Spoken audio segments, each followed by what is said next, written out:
नमस्कार. आपण बघत आहात अविनाशी आयुर्वेद. खदीर, खैर ही नावं कदाचित आपल्याला ठाऊक असतील. याची मोठी झाडं असतात. याचा माहीत असलेला उपयोग म्हणजे विड्याच्या पानामध्ये जो कथ्था लावतात तो म्हणजेच हा खदीर साराचा भाग आहे आणि तो जवळजवळ सगळ्यांना या नागवेलीच्या पानामुळे परिचयाचा आहे. नित्य पान खाणारे लोक आहेत. म्हणजे याचा अर्थ असा की खदीर काही प्रमाणामध्ये नित्य घेता येतो हे नक्की आहे. कारण बरेचसे लोक नेहमी विड्याचं पान खात असतात. या खदीराच्या झाडापासून सार भाग म्हणून हा कथ्था तयार होत असतो. या खदीराचे काही विशेष गुणधर्म आहेत आणि आपल्याला ते सहजपणे प्राप्त करून घेता येऊ शकतात. या खदीराचा सर्वाधिक महत्वाचा उपयोग म्हणजे हा त्वचा विकारावर अतिशय उत्तम काम करणारा आहे, असं आयुर्वेद शास्त्रामध्ये स्पष्ट सांगितलेलं आहे. त्यामुळे कुठल्याही प्रकारच्या त्वचा विकारावर आणि रक्तदृष्टी असल्यास खदीर वापरता येतो हे निश्चित आहे. खदीर गुणांनी शीत असल्यामुळे ज्यावेळी उष्ण कारणांनी त्वचेचे विकार होतात आणि रक्ताची दृष्टी होण्याची शक्यता असते त्यावेळी या खदीराचा उपयोग सर्वाधिक जास्त चांगला होऊ शकतो. दातासाठी आणि हिरड्यांसाठी खदीर हे उत्तम औषध आहे. त्यामुळे दात बळकट होतात आणि हिरड्याही बळकट होतात. म्हणून त्याचा उपयोग दंतधावनासाठी केला जातो. खदीराच्या काडीने दात घासण्याची पद्धतही अस्तित्वात आहे. यावरून त्याला दंतधावन असेही नाम प्राप्त झालेले आहे. मुखभागावर याचे चांगले काम असल्याने सर्व प्रकारच्या मुखरोगामध्ये खदीराचा उपयोग केला जातो. खदीर कृमीनाशक आहे. त्यामुळे त्वचा विकारात ज्यावेळेस कृमी होण्याची शक्यता असते त्यावेळी या औषधाचा अधिक चांगला उपयोग होतो.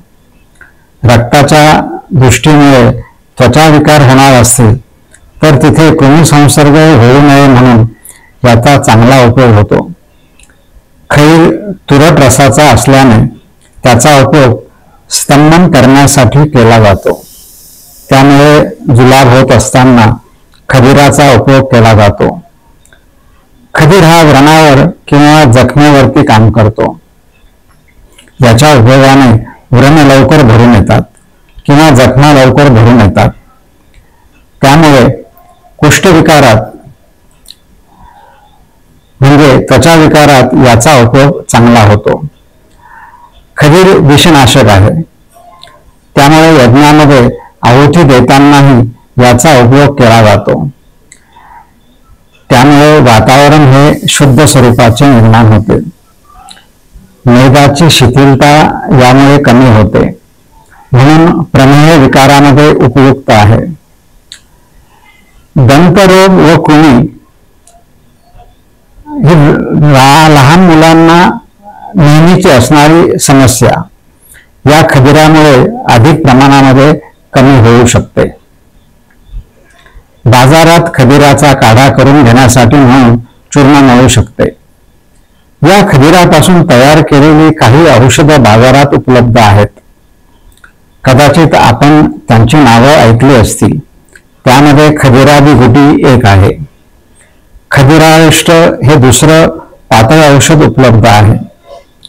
विरेल मेदादी तैल औषध आहे. हेही बाजारात उपलब्ध आहे. म्हणजे आपल्याला कधी खदीर आवश्यक असेल तर या औषधांच्या अनुषंगाने आपण त्यांचं सेवन करू शकतो. हे सांगण्याचं कारण जरा थोडं वेगळं आहे. त्याचं कारण असं की भारतीय तत्वज्ञानानुसार या खदीराचा उपयोग कुणाला अधिक चांगला होऊ शकतो याकडे मी आपलं लक्ष वेधू इच्छितो. ज्या व्यक्तींचा जन्म मृग नक्षत्रावर झालेला आहे आणि म्हणजेच ज्यांची रास मृग नक्षत्राच्या अनुषंगाने वृषभ किंवा मिथुन आहे त्यांना या खदिराचा सर्वाधिक जास्त उपयोग होण्याची शक्यता आहे. त्यामुळे वर्णन केलेले विकार हे जर मृग नक्षत्राच्या संबंधाने वृषभ राशी आणि मिथुन राशीला प्राप्त होणार असेल तर त्यांच्यासाठी खदीर उत्तम प्रकारचं औषध आहे. मग अशा वृषभ आणि मिथुन राशींच्या रुग्णांना त्वचा विकार, कृमी यासाठी आणि मुखरोगावरती हे सर्वोत्तम औषध ठरू शकतं.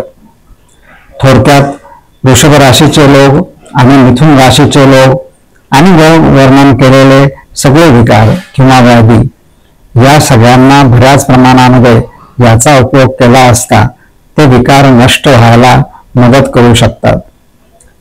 त्यामुळे त्यांचं नक्षत्र जर मृग असेल तर सर्वाधिक जास्त चांगला उपयोग होण्याची शक्यता आहे. याच्या उपलब्धतेचा विचार करता वर्णन केलेली औषधे, मुखरोगावर चालणारी औषधे दातासाठी उपयोगी पडतात. त्याचबरोबर याशिवाय बाजारात उपलब्ध असलेल्या खदिरारष्ट या अनुषंगाने उपयोग करायला अधिक सोपं आणि चांगलं आहे. आणि म्हणून बाजारातल्या द्रव्यांच्या सहाय्याने आपण खदिराचं सेवन या पद्धतीने करून वरील प्रकारच्या आजारांना आणि राशींना त्याचा उपयोग करून घेता येणं शक्य आहे. करून बघा, आपल्याला निश्चितपणे फायदा झालेला दिसून येईल. धन्यवाद.